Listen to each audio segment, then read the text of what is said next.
the Jets. So obviously we all know their season was 4 plays last year. I remember we were recording a show when Aaron Rodgers got hurt. None of us could believe what was going on.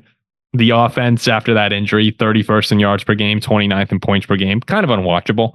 Oh, I mean, the Jets, for all the hype to then just be a repeat of the 2022 disaster, you couldn't really watch them.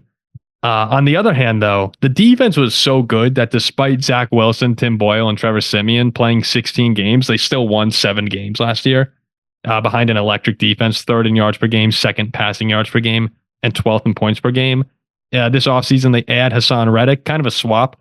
They add Hassan Reddick from the Eagles, and they lose Bryce Huff to Philadelphia. They add Tyron Smith at left tackle, right tackle Morgan Moses. Mike Williams comes in from the Chargers. John Simpson at left guard, and they drafted Olu Fashanu in the draft. Your guy, right? You liked him, right? A lot. I did. I was a fan. Out of Ole Miss, I believe. Yes. Was it Ole Miss? I believe it was Ole Miss. So a lot of additions, and I gotta give the Jets credit. The key question that we're going to discuss here is: 1, is Aaron Rodgers still Aaron Rodgers? / have the Jets done enough around him? And that second question, like I give them a lot of credit because they knew there were some big holes they had to fill, especially along the offensive line, because Rodgers was from the get-go running for his life.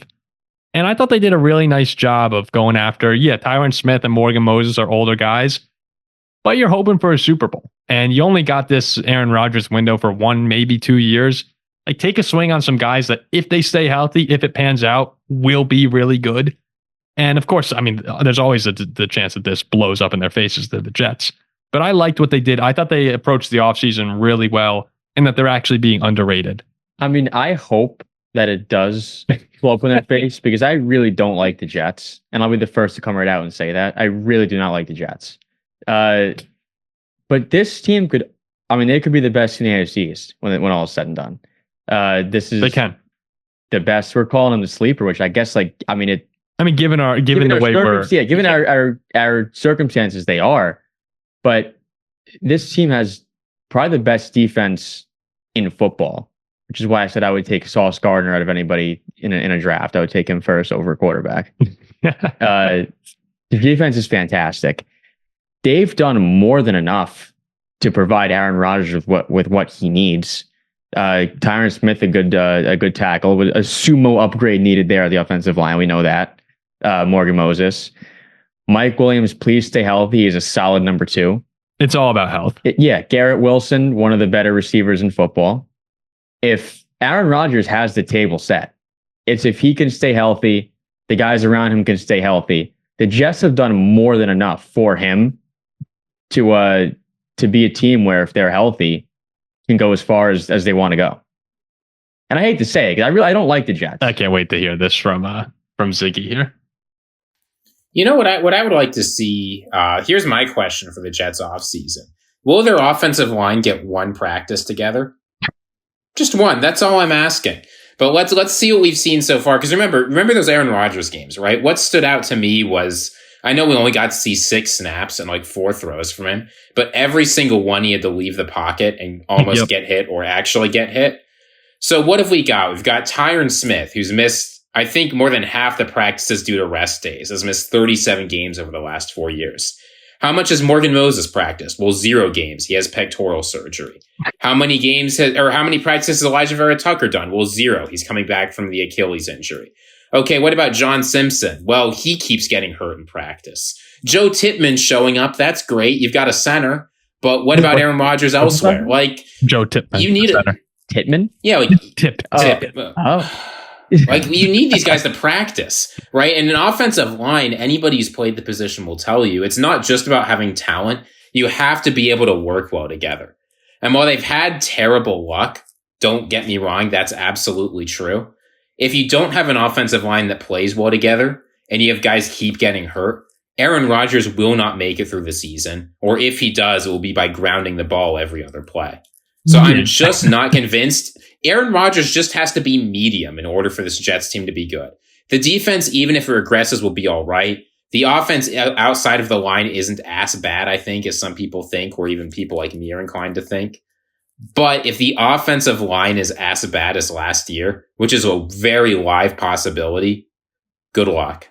Yeah, the offensive line has a lot of big names on it and guys that if they are healthy, I think should, like Tyron Smith, Vera Tucker is basically out. Like people don't realize that there's 4 new guys essentially, because I'm not counting Vera Tucker, who didn't play last year, coming into the offensive line. And they're all high ups. I mean, Tyron Smith, Morgan Moses, and Vera Tucker are all very high upside if you get healthy versions of them. But it is super concerning. If you're a Jets fan, Andrew used to be on the show, one of our friends, huge Jets fan. He's looking at this team going, how can they not go to the Super Bowl? Like, it is so talented. No, he's not. But then I look up and down the roster. I'm like, Rodgers, Hall, Mike Williams, Smith, Vera Tucker, Morgan Moses. 6 of your starters are all very injury prone. So it's going to take luck going from about as bad as it could be last year to as good as it could possibly be for them to sustain their offense over the course of the season. If they do, though, the team's awesome. And then I think they actually might win the division. Like, probably would win the division if you told me they all stay healthy. But that's a huge ask. I was the other day I was talking to Andrew. He was over and he's not buying it. So what he said is that the Jets will be up at half on San Francisco, and then Rodgers will get hurt in the third quarter. and then that'll be it. They'll be like, he's predicting a week 1 injury this year. Yes. Last year he said week 4. He said week 1. He said week 1, third quarter. We'll have a great first half. He'll be like, all right, these Jets are looking real good. He'll get hurt in the third quarter. That's Andrew's prediction. It's hard to be too bought in on the Jets, but again, like Mike Williams too. He's amazing. He's very good. Yeah. No one's talking about Mike. When Mike Williams is healthy, he is phenomenal. Like him and Garrett Wilson are going to be a great 1-2 at receiver. I am a little worried about like Xavier Gibson, Alan Lazard. I don't think there's a great third option for Rodgers to go to. It's probably going to be Breece Hall, honestly.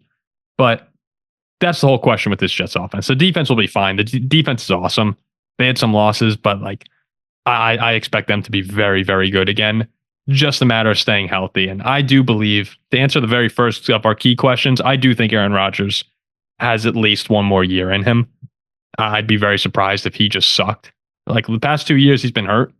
So if he's able to stay healthy, I'm all in on the Jets. I think they're going to have a great season, but it's hard to really go all in on a team that injury prone.